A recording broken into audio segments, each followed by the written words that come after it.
పెట్టినటువంటి బహిరంగ సభకు అన్ని ఏర్పాట్లు పూర్తయ్యాయి. సాయంకాలం 5 గంటల ప్రాంతంలో సీఎం కేసీఆర్ సభాస్థలికి చేరుకున్నారు. దీనికి సంబంధించినటువంటి ఏర్పాట్లు స్థానిక ఎమ్మెల్యే బిగేల గణేష్ గుప్తా గారి దగ్గర నుండి పర్యవేక్షిస్తున్నారు. ప్రస్తుతం వారు మనకు అందుబాటులో మాట్లాడేటువంటి ప్రయత్నం చేస్తుంది. సార్ చెప్పండి, ప్రధానంగా చాలా రోజులు అంటే ఒక 3 నెలల గ్యాప్ తర్వాత మళ్ళీ ఎలక్షన్ హడావిడి స్టార్ట్ అయింది. నిజామాబాద్లో సీఎం గారి మొట్టమొదటి సభతోనే ప్రచారం పెద్ద ఎత్తున స్టార్ట్ చేయబోతున్నారు. సో సీఎం గారు ఏం చెప్పబోతున్నారు?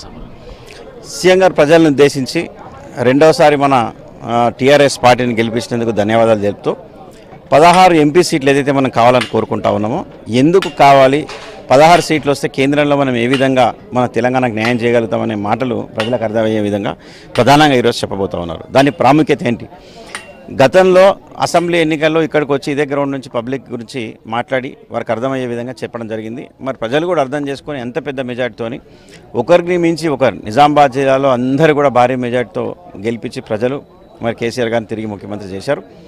మనం ఇలాంటి ముఖ్యమంత్రి గారు ప్రధానమంత్రి స్థానంలో ఉంటే మన దేశం అంతా కూడా బాగా అవుతుందని చెప్పేసి తెలంగాణ ప్రజలందరూ కోరుకుంటా ఉన్నారు. 16కు 16 సీట్లు రావడం ఖాయం.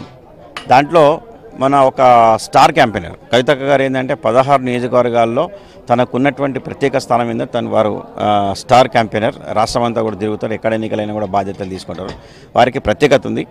రాష్ట్రంలో అన్ని పార్లమెంట్ నియోజకవర్గాల్లో కూడా వారికి ఎక్కువ మెజార్టీ వస్తుందని మేము ఊహిస్తూ ఉన్నాం, మేము ఆశిస్తూ ఉన్నాం. మేము అదేవిధంగా పనులు కూడా చేస్తూ ఉన్నాం.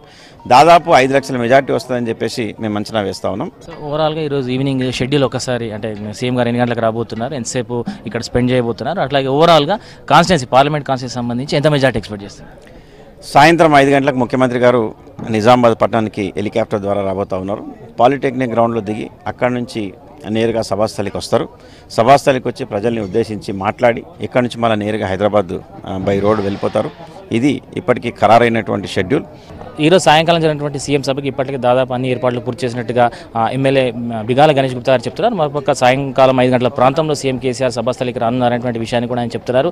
పార్లమెంట్లో అత్యధిక స్థానాలు ఉండడం మూలంగా రాష్ట్రానికి వచ్చేటువంటి లాభం ఏంటనేటువంటి విషయాన్ని ప్రజలకు వివరించేటువంటి ప్రయత్నం సీఎం గారు చేయబోతున్నటువంటి విషయాన్ని కూడా ఎమ్మెల్యే గారు చెప్తున్నారు. కెమెరా పర్సన్ రాజేష్తో రజనీకాంత్, V6 న్యూస్, నిజామాబాద్.